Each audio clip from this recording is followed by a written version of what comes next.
Contemplar l'Evangeli d'avui. Dia litúrgic. Diumenge de Rams.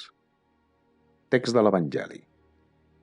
En aquell temps, un dels 12, l'anomenat Judes Iscariot, se n'anà a trobar els grans sacerdots i els digué: «Què esteu disposats a donar-me si us entrego Jesús?» Ells li van oferir 30 monedes de plata. I des d'aleshores, Judes buscava una ocasió per entregar-lo. El primer dia dels àcims, els deixebles anaren a dir a Jesús: «On vols que et fem els preparatius per a menjar el sopar pasqual?» Ell respongué: «Aneu a la ciutat, a casa de tal, i digueu-li: el mestre diu, la meva hora és a prop. Faré el sopar pasqual amb els meus deixebles a casa teva».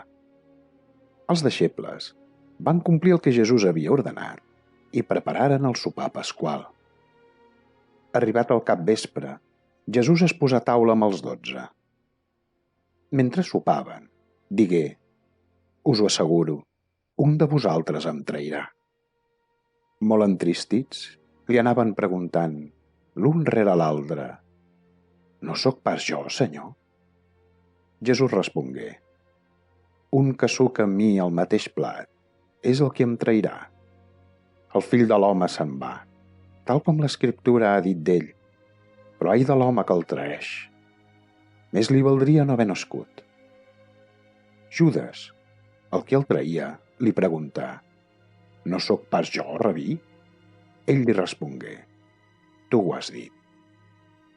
Mentre sopaven, Jesús prengué el pa, digué la benedicció, el partí i, tot donant-lo als deixebles, digué: «Preneu, mengeu-ne, això és el meu cos». Després prengué una copa, digué l'acció de gràcies i la donà tot dient: «Beveu-ne tots, que això és la meva sang, la sang de l'aliança, vessada per tothom en remissió dels pecats.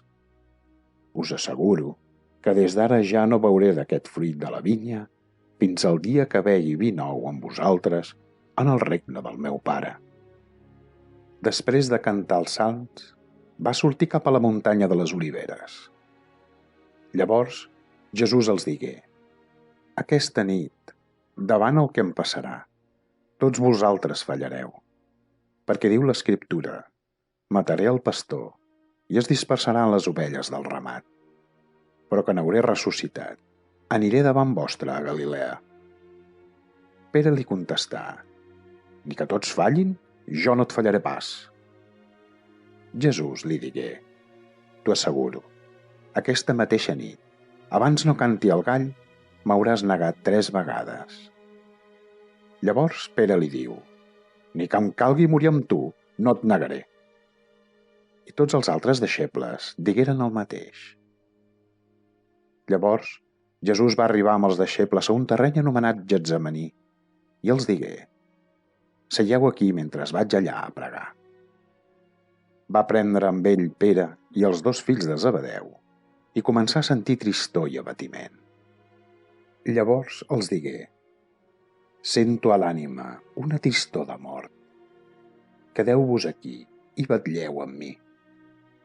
S'avançà un tros enllà, es prosternà amb el front a terra i pregava dient: «Pare meu, si és possible, que aquesta copa s'allunyi de mi, però que no es faci com jo vull, sinó com tu vols». Després va cap als deixebles i els troba dormint. Diu a Pere: «Així doncs, n'heu estat capaços de vetllar una hora amb mi? Vetlleu i pregueu, per no caure en la temptació. L'esperit de l'home és prompte, però la seva carn és feble». Se n'anà per segona vegada i va pregar dient: «Pare meu, si aquesta copa no pot passar lluny, sense que jo la begui, que es faci la teva voluntat». Després tornà i els trobà dormint. És que els ulls els pesaven. Els deixà i se'n tornà a pregar per tercera vegada, dient les mateixes paraules. Llavors va cap als deixebles i els diu: «Dormiu ara i reposeu. S'acosta l'hora i el Fill de l'Home serà entregat en mans dels pecadors. Aixequeu-vos, anem. El qui em traeix ja és aquí. Encara Jesús parlava, quan va arribar Judes, un dels 12. L'acompanyava molta gent, armada amb espases i garrots, que venia de part dels grans sacerdots i dels notables del poble. El qui el traïa els havia donat aquest senyal: el qui jo besaré, deteniu-lo. Tot seguit es va acostar a Jesús i li digué: Salve, rabí! I el besà. Jesús li digué: Company, estigues pel que has de fer. Llavors s'abraonaren sobre Jesús i el detingueren. Però un dels qui anava amb ell desenvainà tot seguit l'espasa i d'un cop tallà l'orella al criat del gran sacerdot. Jesús li diu: Torna l'espasa a la beina, que tots els que empunyen l'espasa, per l'espasa moriran. Et penses que no puc demanar ajut al meu pare? Ara mateix m'enviaria més de 12 legions d'àngels. Però llavors no es complirien les escriptures, segons les quals cal que sigui així. En aquella mateixa hora, Jesús digué a la gent: Heu sortit a agafar-me armats amb espases i garrots, com si fos un bandoler. Cada dia m'asseia al temple per ensenyar i no em vau detenir. Però tot això ha passat perquè es complís el que hi ha escrit en els llibres dels profetes. Llavors, tots els deixebles l'abandonaren i fugiren. Els qui havien detingut Jesús se'l van endur a casa de Caifàs, el gran sacerdot, on s'havien reunit els mestres de la llei i els notables. Pere el seguia de lluny, fins que va arribar al pati de la casa del gran sacerdot. I entrà i s'assegué amb els guardes per veure quin seria el desenllaç. Els grans sacerdots i tot el Sanedrí buscaven una falsa declaració contra Jesús per condemnar-lo a mort, però no en van trobar cap, tot i que es van presentar molts falsos testimonis. Finalment, se'n presentaren 2 que van declarar: Aquest va dir: puc destruir el santuari de Déu i reconstruir-lo en 3 dies. Llavors, el gran sacerdot s'aixecà i va dir a Jesús: No contestes res? Què en dius de les acusacions que aquests et fan? Però Jesús callava. El gran sacerdot li digué: Et conjuro pel Déu viu que ens diguis si tu ets el Messies, el Fill de Déu. Jesús li respon: Tu ho has dit. Us ho asseguro. Des d'ara veureu el Fill de l'Home assegut a la dreta del Totpoderós i venint sobre els núvols del cel. Aleshores, el gran sacerdot s'esquinçà els vestits exclamant: Ha blasfemat! Per què necessitem més testimonis? Ara mateix acabeu de sentir la blasfèmia. Què us en sembla? Ells respongueren: Mereix pena de mort. Llavors es posaren a escopir-li a la cara i a donar-li cops de puny. Altres li pagaven bufetades tot dient: Fes de profeta, Messies! Endevina qui t'ha pagat! Mentrestant, Pere estava assegut fora al pati. Se li va acostar una criada i li digué: Tu també hi anaves amb Jesús al Galileu. Però ell ho negà davant de tothom. No sé de què parles. Quan Pere sortia cap al portal, una altra criada el veié i digué als qui eren allí: Aquest anava amb Jesús al Natzarè. Però ho tornà a negar tot jurant: No conec aquest home.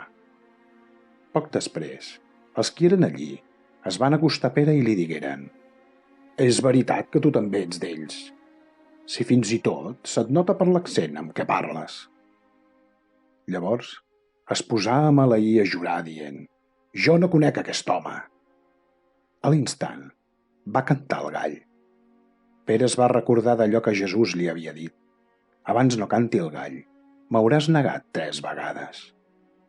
I així que va ser fora, va plorar amargament. Quan va despuntar el dia, tots els grans sacerdots i els notables del poble van prendre l'acord de condemnar Jesús a mort. I després de fer-lo lligar, se'l van endur i l'entregaren a Pilat, el governador. Aleshores Judes, el qui l'havia traït, quan veié que l'havien condemnat, es penedí del que havia fet. Va retornar les 30 monedes de plata als grans sacerdots i als notables i els digué: «He pecat entregant a la mort un innocent».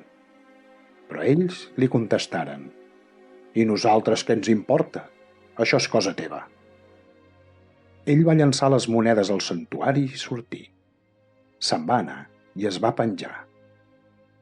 Els grans sacerdots recolliren les monedes tot dient-se: «No és permès de tirar-les al tresor del temple, perquè són preu de sang». Llavors van prendre l'acord de comprar amb aquells diners el camp del terrisser per sepultar-hi els forasters. Per això, fins al dia d'avui, aquell camp s'anomena Camp de Sang. Així es va complir allò que havia anunciat el profeta Jeremies. Prengueren les 30 monedes, el preu d'aquell que alguns israelites havien avaluat, i les donaren a canvi del camp del terrisser, tal com havia ordenat el Senyor.